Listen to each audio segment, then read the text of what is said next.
Të nderuar ndjekës të portalit të medias online Muzalbania.al, është kënaqësi e veçantë që sot në studio kam për herë të parë në këtë fushatë zgjedhore zotin Arlin Qoj, drejtuesi i lëvizjes Bashk.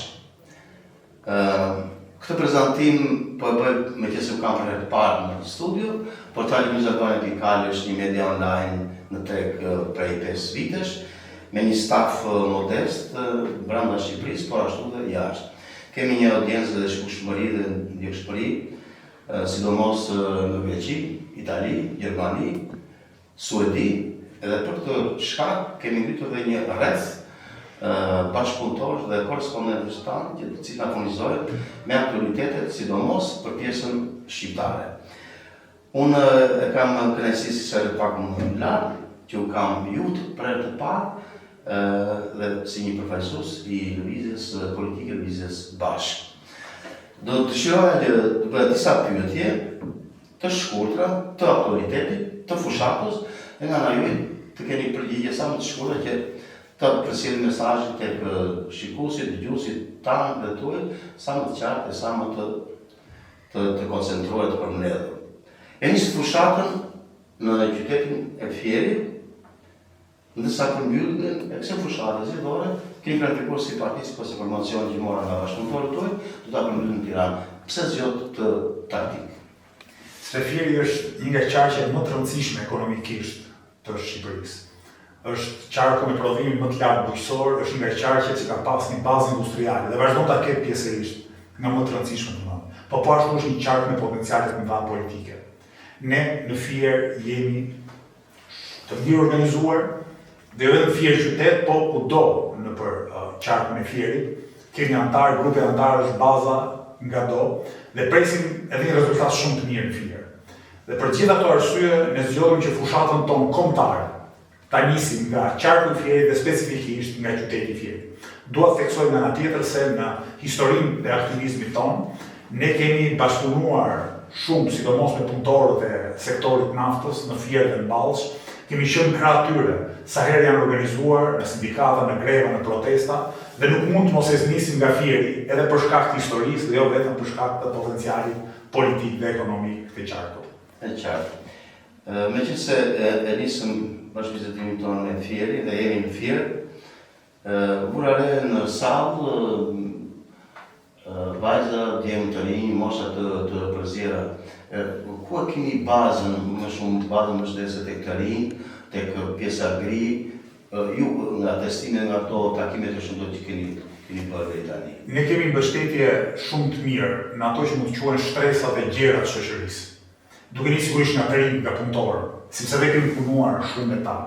Përpara se të mendojmë lëvizjen Bashk si aktivist, ne kemi qenë në krye të protestave të shumta dhe shumë vjeçare të studentëve, kështu që mesazhi tek të rinj arrin shumë kollaj. Nga ana tjetër, kemi mbështetje të madhe me specialistët. Për shkak se kemi kuptuar rëndësinë e çështjeve të pensionit, kemi një program shumë të mirë se si mund të rriten pensionet dhe në Tiranë kemi organizuar 8 protesta rresh në muajt e kaluar mes pensionistëve. Po ashtu gjejmë mbështetje të shtresa mesme profesioniste, sipërmarrësit e vegjël, bujqit, kudo ku ka qytetarë që kërkojnë ndryshime. Si u thash pak më herët, punëtorët, njerëzit e punës janë po ashtu një shtresë shoqërore që e mbështesin lëvizjen Bashk, dhe lëvizja Bashk identifikohet dhe problemet hallet edhe të drejtat e tyre në përkamura. E përmendët arsyen pse jeni në Fier dhe pse keni hapur fushatën, keni vendosur të hapni fushatën nga ky qytet. Edhe meqense jemi këtu në këtë pikë, në këtë pyetje, përsëri do të shtoja pyetjen. Jeni me 21 kandidat mos gabojnë në rang qarku. Po. Çfarë synoni në të qark? A synoni një deputet, një përfaqësim? Ne synojmë më shumë se një deputet në qarkun e Fierit. Dhe unë besoj që kemi potenciale nga pikpamja e interpretimit të nevojave të qytetarëve të Fierit, po edhe të historisë tonë dhe të organizimit tonë që të arrijmë shumë më tepër se sa kaq në qarkun e Fierit. Partitë e vjetra mendojnë që qytetarët janë si patatet në thesin e tyre, edhe i konsiderojnë votat si pronë private. Ca thonë ky është votuesi i maj, ca thonë ky është votuesi i djathtë, ndërkohë që ne kemi një botkuptim sipas cilit çdo qytetar është një qytetar me ndërgjegjje, qytetar i lirë, dhe i flasin kujdo, shkojnë kudo. pavarësisht historisë politike apo familjare të çdo qytetari dhe kërkojnë mbështetje nga to. Unë vrej me kënaqësi që kudo nëpër Shqipëri, po sidomos në qarkun e Fierit, mbështetja për lëvizjen bashkë është e rëndësishme dhe po rritet dita ditës. Dhe kjo më bën optimist. Më bën optimist për rezultatin tonë në mbar Shqipëri, por po e them përsëri, në radhë të parë në qarkun e Fierit. Nuk është rasti që ne e kemi hapur fushatën tonë kombëtare nga Fieri. Okej. Dy partitë e mëdha, Partia Socialiste dhe Partia Demokratike, hapën fushatën elektorale dhe u mre gjithë si media, ndjekës qytetar, një fushatë me një lloj spektakli. Do të dëshiroja një koment të shkurtër për mënyrën e hapjes së fushatës të këtyre dy partive që janë edhe konkurrentë tuaj dhe më të fortë, do thosh. Unë nuk kuptoj se si në vendin më të varfër të Evropës, partia që po e qeveris vendin dhe partia që e ka qeverisur më herët vendin bëjnë spektakle, ahem, për çfarë gëzohen? Çfarë jemi në shteti begat? Ku jemi ne? Suedia, Finlanda, Gjermania, çfarë jemi ne që bëjmë aheng në mëngjes drejtar politik, ndërkohë që kemi ndër qytetarët më të varfër, pensionistë më të varfër, punëtorët më të keq paguar. Një shtet që nuk funksionon në spitale, në arsim, në administratë askund. Për çfarë gëzohen ata?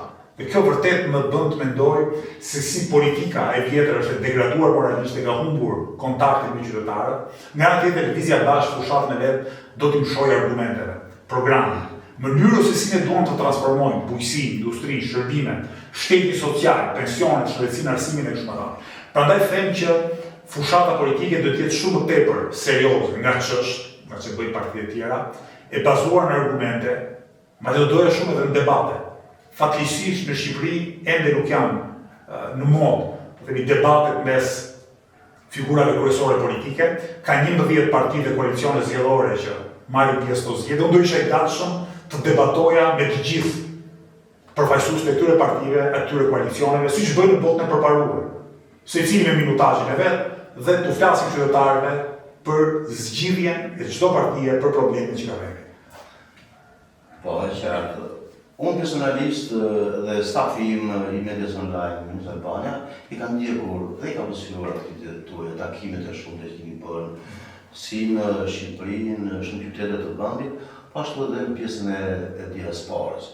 Dhe realisht kemi parë, kemi vërtetë atë frymën e njerëzve, bashkëpunimin, komunikimin tuaj me shumë qytetarë. Përballë dy partive të mëdha tradicionale që pjesë të tetës e kanë uzurpuar gjithçka, edhe kur vjen problemi për fushatave zgjedhore. A i tremeni ju kodit zgjedhor që mund të penalizoj në këtë situatë? Jo, unë nuk i tremem kodit zgjedhor, në fakt nuk i tremem asgjëje politikisht, sepse mendoj që edhe një kod të keq zgjedhor, ku kem mbështetjen e qytetarëve, ku arrin gresh frymën e revoltës dhe shpresës e qytetarëve, nuk ka kod që mund të diskriminojë. Sigurisht, një parti e re si Lëvizja Bashkë ka më pak mundësi. Me fjalë nuk marrim asnjë mbështetje financiare nga shteti këto zgjedhje. E gjithë fushata jonë po bëhet me kontributet e anëtarëve dhe mbështetësve tanë. Ndërkohë që partitë e vjetra, përveç fondeve informale që vijnë nga kanalet pista dhe kështu me radhë, kanë edhe një mbështetje bujare nga buxheti i shtetit. Po prapë se prapë, unë mendoj që u ketë vërtetën e vet, u ketë drejtën e vet. Këto si ide çajnë në shoqëri, kështu që nuk e kam merakun as kodit zgjedhor dhe as diskriminime të tjera, ligjore ose jo ligjore ndaj Lëvizjes Bashkë. Unë kam vetëm një merak, që qytetarët ta marrin të qartë mesazhin tonë dhe të na njohin për atë që jemi dhe jo për dordolecin që shpeshherë kundërshtarët tanë pikturojnë kur flasin për Lëvizjen Bashkë. Në bazë të takimeve që keni organizuar dhe testimeve që keni bërë si Lëvizje Bashkë, a mund ta thoni me prapërsi sa deputet të synon Lëvizja Bashkë në rang kombëtar? Ne do të synojmë të zgjedhim deputet në çdo qark të Republikës Shqipërisë, por unë sa herë ma bëm pyetjen për të thënë një shifër, nuk përgjigjem, sepse kam respekt për qytetarët.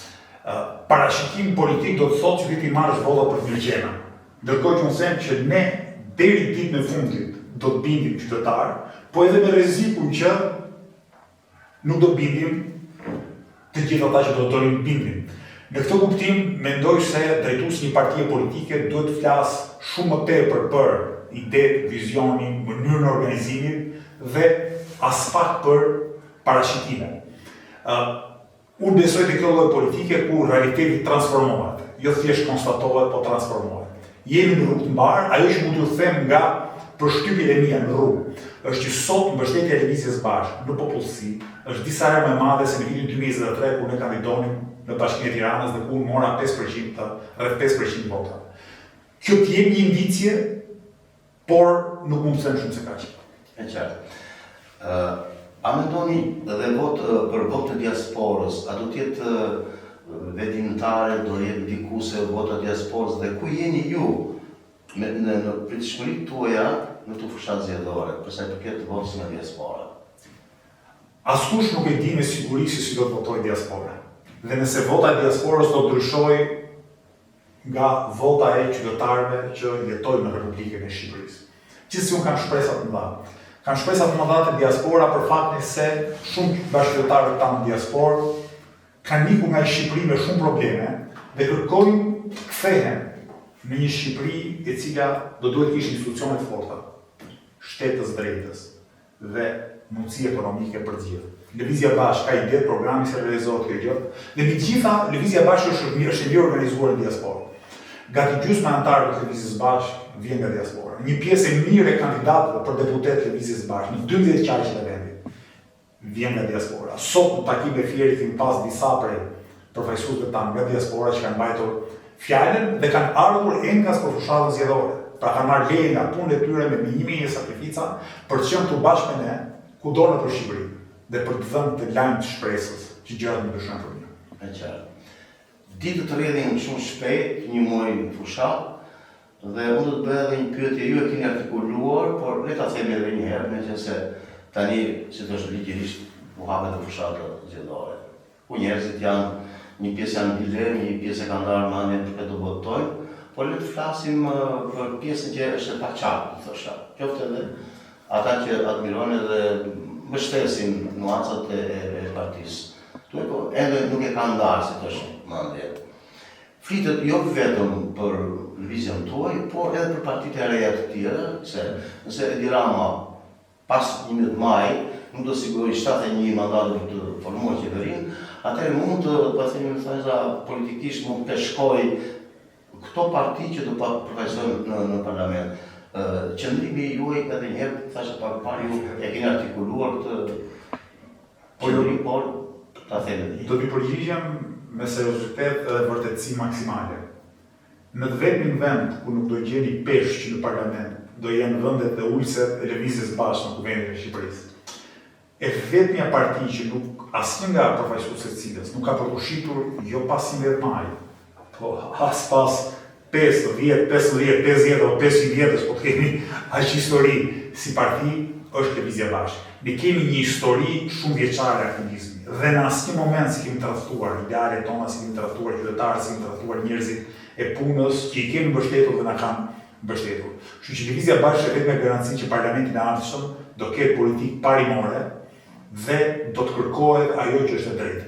Unë kam thënë dhe publikisht disa herë, deputetët e ardhshëm të Lëvizjes Bashkë nuk do të bashkëqeverisin as me Edi Ramën, as me Sali Berishën dhe në asnjë parti që deri më sot ka futur duart në të mirën tonë përbashkë dhe ka vjedhur Shqipërinë dhe na ka lënë në bishë të kontinentit në shumë aspekte. Ishte shumë e qartë përgjigje edhe një pyetje para fundit. A keni besim se do të thyet kjo statu quo që ka krijuar dy partitë e mëdha, Partia Socialiste dhe Partia Demokratike, prej 33 vjetësh, a do të thyet ky lloj sistemi duke patur parasysh kontributin e partisë tuaj, por edhe gjithë frymën opozitare pavarësisht nga raportet që ka lëvizja juaj apo ka ndërtimet të ndryshme që keni ju midis palëve. Unë mendoj që pas 11 maj do të hapet një faqe e re e historisë bashkëkohore të Shqipërisë. Do kemi një sistem të ri politik, do kemi një frymë të re të përfaqësuar në radhë të parë nga Lëvizja Bashkë dhe këtë gjë unë e ndjej në takimet me qytetarët. Kur nuk ka pas kaq shumë qytetarë të dëshiruar seriozisht për ndryshim. Kur nuk ka pas kaq shumë qytetarë që kanë shpresë. Ne sot bëjmë një takim në Fier, në Teatrin Dylis, ku salla ishte plot. Kemi bërë një takim edhe para disa muajsh Fier dhe gjysma e pjesëmarrësve ishte krahasuar me sot. Pra, ne po masivizohemi dhe përpasoj, kjo tregon se vendi ynë i ka të gjitha potenciale për ndryshuar fillim politikisht dhe pastaj në krimin e politikave ekonomike. E qartë, një mesazh e doja për jush për pjesën të cilët janë admirus, por janë atë dilemën, duke nisur nga takimet e shumta që kemi bërë ju bashkë me stafin tuaj. Çfarë mesazhi do të përsillit për të pjesën e vërtetësisë? Unë do i drejtohesha bashkëtarëve tanë në Fier po edhe kudo tjetër nëpër Shqipëri, që para të kenë më shumë besim tek vetja, të kenë më shumë besim tek vota e tyre, se vota e tyre mund të ndryshojë gjëra, të kenë më shumë besim tek kontributi i tyre qytetar. E po ashtu të kenë më shumë besim te njëri tjetri, te bashkëtarët, ata me cilët ndajmë kinat halle, kinat probleme. Dhe pasi të kenë më shumë besim tek vetja dhe te bashkëtarët, unë besoj që do kenë më shumë besim te lëvizja bashkë, si shpresje e këtij bashkimi të ri qytetarësh. Unë nuk do i kërkoj votën drejt për drejt asnjë qytetari. Edhe kur dalë në rrugë, takoj qindra vetë për ditë. Nuk i them askujt voto për lëvizjen bashkë. Them vetëm të lutem, na njeh më shumë, lexo idetë tona dhe voto me ndërgjegje. Nëse ti bashkëtari voton me ndërgjegje, unë ju siguroj që lëvizja bashkë do të marrë shumë votë. Sigurisht nuk do i marrë gjitha votat, se në pluralizëm dhe në demokraci është e rëndësishme të kemi shumë parti, pra nëse qytetarët kanë më shumë besim te vetja, kanë më shumë besim te njëri tjetri dhe votojnë me ndërgjegje, pa diskutim që lëvizja bashkë do të ketë një rezultat të jashtëzakonshëm. Ishte shumë kënaqësi për mua që ju pata në të intervistë drejt për drejt për median News Albania Pikal. Dhe do të shiroja që të kisha sërish në studio gjatë fushatës, por edhe pas fushatës. Ishte një kënaqësi edhe për mua, do të jemi gatshëm sa herë dëshironi, edhe më lejoni të përshëndes shikuesit tuaj. Shumë faleminderit, shumë sukses.